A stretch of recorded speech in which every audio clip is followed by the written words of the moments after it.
இன்றைக்கி chicken leg piece வச்சு பிரியாணி தாங்க செய்ய போகிறோம். இதுக்கு 3/4 கிலோ சிக்கனை கழுவிட்டு உப்பு மஞ்சள் தூள் சேர்த்து அரை மணி நேரம் ஊற வச்சுக்கலாங்க. ஒரு கடாயில் கொஞ்சமாக நெய் விட்டுக்கலாம். அதோட பட்டை கிராம்பு ஏலக்காய் சேர்த்து நல்லா வறுத்துக்கலாங்க. மணம் வர வரைக்கும் வறுத்துட்டு இதை மிக்ஸி ஜாருக்கு மாற்றிக்கலாம். கூடவே 6 வரமிளகாய், 5 சின்ன வெங்காயம், 2 பூண்டு முழுசாக உரித்து சேர்த்துருக்குங்க. அதோட ஒரு துண்டு இஞ்சியை பொடியை கட் பண்ணி சேர்த்து நல்லா பேஸ்ட்டாக அரைச்சி எடுத்து வச்சுக்கலாங்க.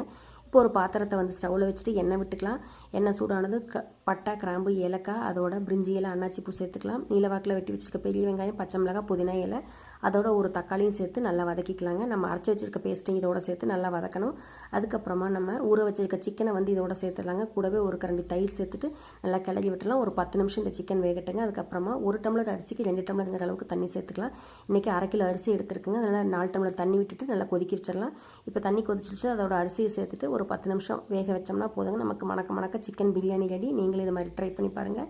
ஃப்ரெஷ்ஷாக அரைச்சி செய்யும்போது பிரியாணியோட மனமே ரொம்பவும் நல்லாயிருக்கும். நம்ம சேனலை ஃபஸ்ட் டைம் பார்க்குறீங்கன்னா சப்ஸ்கிரைப் பண்ணுங்கள்.